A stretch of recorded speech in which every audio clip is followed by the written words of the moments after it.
Hello. Today we're going to go explore a place out in Death Valley, California, which is about 120 miles north and west of where I live in Las Vegas. The area we're going to go explore is called Greenwater Valley in particular. There was a town there that was very short lived. We're going to go up there and explore and see what we can find. As I understand, there's not a whole lot left there to actually see, because mostly it was a tent and wood city, and a lot of it has disappeared over time. But it still looks like a very interesting area, and it's got a great story to it. So we're going to drive out there, take a look. Got my holiday coffee from McDonald's, and I'm ready for the road trip. Let's go explore, see what's happening. As we're taking our beautiful rural highways in Nevada to go to Death Valley, I wanted to give you a little bit of background on the location that we're headed to. Greenwater Valley was the site of the most spectacular boom in the history of Death Valley mining. While other districts such as the Bullfrog, Lee Echo, Panamint, Skidoo, and Leadfield had their booms, which saw rushes into new mining areas and the establishment of new mining camps and towns, Greenwater surpassed all the others in its brilliance of its birth.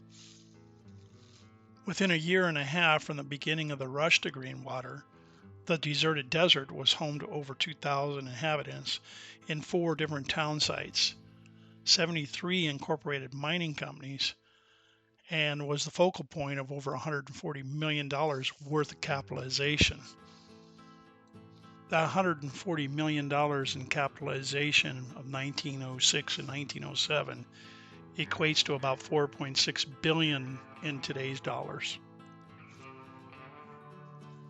But it was not only the amazing rush to Greenwater which sets it apart from other booms, for Greenwater also experienced the shortest life ever recorded for a boom camp of its size. Within 1 year from the height of the boom, all but 5 of the companies had left the district, and Greenwater was practically deserted. By the end of 2 more years, everyone had given up, and Greenwater Valley, the scene of so much bustle and excitement, was once again completely deserted. This combination of a tremendous boom, a brief life, and then complete desertion, all within the space of less than 4 years, has made Greenwater a name which is still a curse to the investing public and dear to desert folklore. Much of the reason for Greenwater's fame was timing. There had been a string of mining successes in recent years. Tonopah in 1900, Goldfield in 1902, and Rhyolite in 1905. By the time Greenwater became known in 1905, Rhyolite was booming, and 3 railroads were being built to tap its expected riches. The Tonopah and Tidewater was building north from Ludlow, California on the Southern Pacific Railroad, with its tracks in Armagosa Valley passing within 20 miles of Greenwater. This made the camp very accessible, and it was noted in the Los Angeles Times that one could leave Los Angeles by train and be in Greenwater within 24 hours. The Times took a great interest in Greenwater and its boom, publishing over 250 articles and advertisements mentioning Greenwater during its brief, short lifespan. Greenwater was accessible, it was exotic and exciting, and it had a prominent coverage in the press. Greenwater was pretty much founded on fraud. The Union Securities Company of Nevada was formed to sell the worthless stock of the Boston Greenwater Copper Company of Greenwater. This company owned no claims, conducted no mining, but its stock found ready buyers among the unsuspecting population of Boston. There was other mining in the area, especially in Gold Valley, but little came of those efforts. A few people became wealthy from Greenwater excitement, but most people that got involved lost all their money. For example, there was one mine in particular. It was called Clark's Furnace Creek Copper Company and located in Furnace. The stock of the Furnace Creek Copper Company, which had sold for $6 a share in January of 1907, could be bought for 17 cents a share in January of 1908. The name Greenwater came from the discovery of Greenwater Spring, supposedly because the water took on coloring of a blue-green copper stains of the rocks in the area. It was the closest source of water to the Townsites, just 2 miles south of Greenwater Townsite, but it wasn't much of a spring, producing only a few gallons of water per day, and perhaps nothing in the dry years. Even the discovery of Greenwater ore by prospectors was controversial. There are several names that are associated with the discovery of. Many of them are documented in newspapers, and many of them are disputed by others that are also mentioned in the newspaper. The one that seems to be given most credit for the discovery of ore in this particular area is two people, one by the name of Fred Burney and the other was Phil Creaser. Their discovery is well documented in a newspaper article published by the Los Angeles Times on December 4th of 1906. The story told to the newspaper by Mr. Burney starts out, says, "We started on a lucky trip to Greenwater on the 13th day of December in 1904. I had a partner named Phil Creaser. We left Goldfield with 4 burros and a good prospecting outfit. We drifted down to Ash Meadows. 2 days later, we loaded the burros with much water as they could carry in 5-gallon oil cans, 160 pounds of water to each animal. We worked our way up to the dry mountains and made camp one night at a point about 6 miles away from the discovery. We were up at daylight next morning. About 4:20, I discovered some little pieces of copper stained ore no larger than my thumb. We worked the area quite significantly, and later on we staked out 6 claims. We then started at once for Keeler to record our claims in Inyo County, California. When the story was published in the newspapers, there was others that were reading the articles and took exception to the account on who discovered the area. Several other newspaper articles throughout time had given credit to others that had discovered the area, including a gentleman by the name of Arthur Coons. They labeled him in one of the articles as father of the Greenwater. Coons himself didn't claim to be the discoverer of this area. However, Coons recognized the potential of the copper claims and moved to bring in development capital. The Greenwater rush was based upon copper. There had been hundreds of mining rushes throughout the West, and almost all had been because of the discoveries of gold and silver. Why would a discovery of a relatively common mineral such as copper cause a mining rush? The answer lies in the uses of copper and the increasing demand for more in the early 1900s. An emerging major use for copper was for wire, as it was found suitable for transmitting telegraph and telephone messages. At the end of the 19th century, long-distance wires were being strung everywhere, and the commercial and residential buildings were being wired for electricity. I wanted to share this exhibit right here. It's an old topo map from the USGS. I believe it was dated 1908 or 1906. Just generally showing the proximity of the other town sites that were near the whole area called Greenwater. Today, there's very little evidence of these sites even existing. One of the sites in particular is where most of the evidence is existing, and that's in a site called Coons. You can see some rock foundations there, but all the other sites are just basically showing a lot of debris out on the ground in the form of tin cans, broken glass bottles, and some shards of china. This is one of the rock foundations that I saw out there near Coons. It was the most complete. Just wanted to take a look inside here and see what's going on.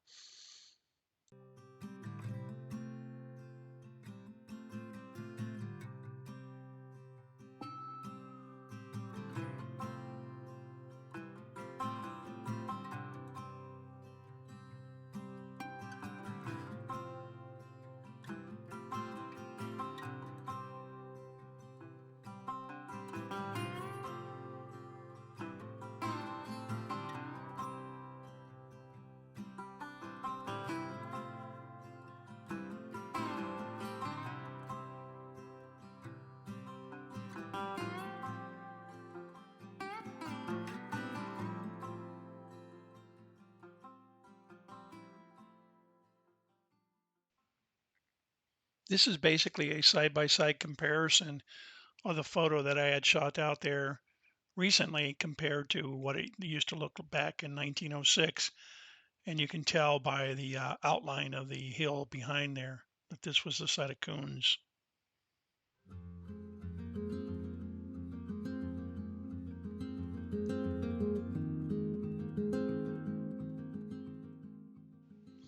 Here are a few historical photos of the area around Greenwater in the early 1900s. A few pictures of the other settlements that were in the immediate area, including the old town site of Ramsey, which later became and combined with Greenwater.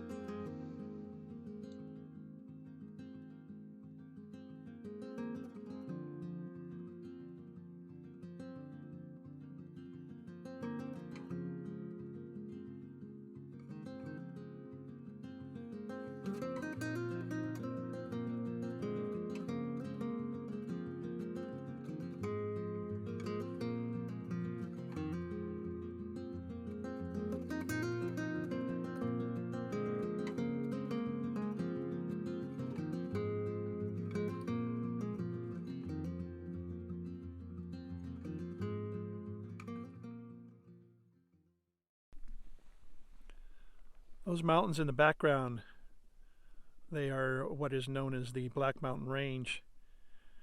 We're going to head up there and go see what we can find. There's supposedly a town site up there that was called Furnace. I'm not sure what's going to be left up there. We're going to look at that.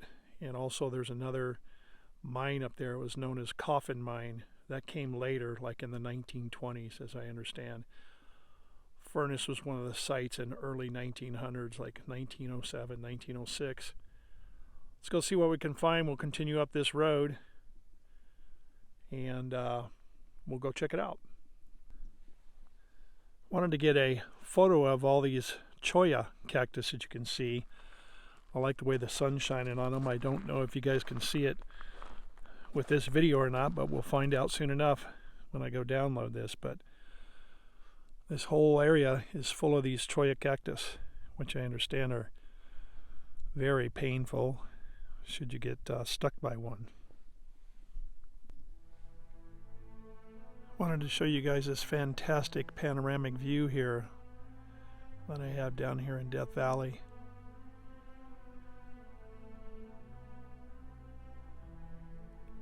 Those mountains way in the distance, I believe that's Mount Charleston, a high peak with the snow. That valley down below is referred to as Greenwater Valley.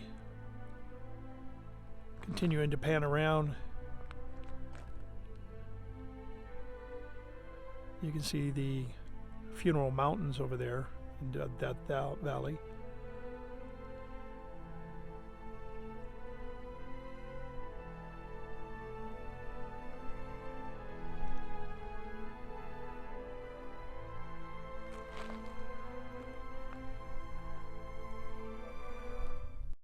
This is a photo of some of the mine workers there in Greenwater, and perhaps it could be those that worked on this mine that we'll show next. Those timbers right there and that concrete foundation were probably part of the head frame that was pulling ore up out of that opening right there that you see that's all covered up. And then you can see some anchor bolts back over behind there. Those were probably some kind of a hoist foundation or hoist mechanism or something that was helping retrieve the ore, probably from the mine shaft. Based upon some of the historical photos that I saw, this is perhaps what was referred to as the Patsy Clark mine, which is located in Furnace, which is one of the communities in and around the Greenwater district.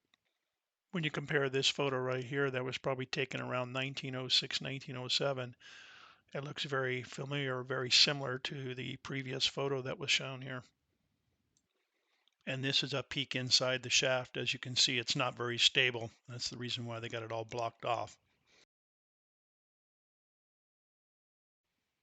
Here's the townsite office of Furnace, California, about 1906, 1907. It was a wood structure building covered on the sides with tar paper. Those dots that you see along there are actually nails through bottle caps so that the head of the bottle caps can hold the tar paper in place. Pretty ingenious, I would say. I guess they just make do with what they have. Water was always a problem at Greenwater. There was never enough of it. And at first, water was hauled in by wagon from Furnace Creek at a cost of about $5 a barrel. People kept showing up in Greenwater, putting a strain on the water supplies. This water source was also used to supply nearby Inyo Mine Camp and the townsites at Schwab and Echo. All of them were waterless camps in the Funeral Mountains. The price rose as high as $15 a barrel, but generally settled around $7 to $7.50. Water may have been in short supply in Greenwater, but the residents were delighted to have this 250-gallon barrel of whiskey delivered. When it was empty, it was cut in half to make 2 water troughs. From this point forward, throughout the remainder of this video, I wanted to share with you guys some of the drone footage that I've taken in and around this area. Kind of demonstrates the debris all over, not much left in the way of structures. But you can really tell in such a short period of time there's an awful lot of debris. So it really indicates that there was many people in this area at that time. This is the area around Coons. You can see a lot of the cans, some rock foundations, and generally some level pads where they perhaps had their tent camp set up.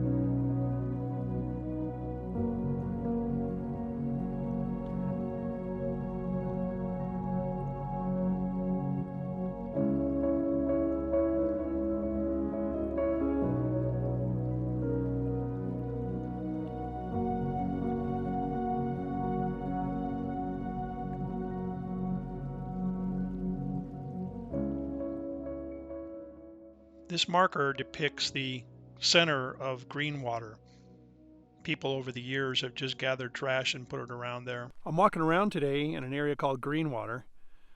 It's an old town that was established in 1900s, early 1900s. This area that I'm walking around doesn't really have any structures around still, because most of them were temporary wooden tent. Claimed there was about 2,000 residences in this immediate area, and based on the amount of debris that I'm seeing across here, that's probably not a very far off number. Let's go walk around and see what we can find. Here's a bottle bottom with nothing really on it except for the bottom is marked with the number 218.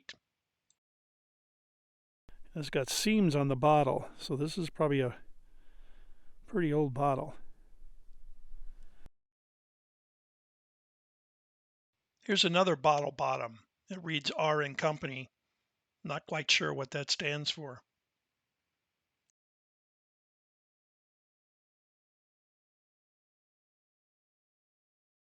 Here's another bottle bottom that reads ABC Company. I believe that's Anheuser-Busch Company. Most all of the ghost towns of this era, anytime I see bottle bottoms, this is the designation it has on there. So that's what I'm assuming it is. Another significant dump site. This was right next to a mine shaft, which I believe was probably trash from a bunkhouse. Well, I really appreciate everybody watching. This concludes the end of a long day out in the Greenwater Valley area. I really enjoyed visiting this space. Looked like there was a lot of activity. However, it was very short-lived.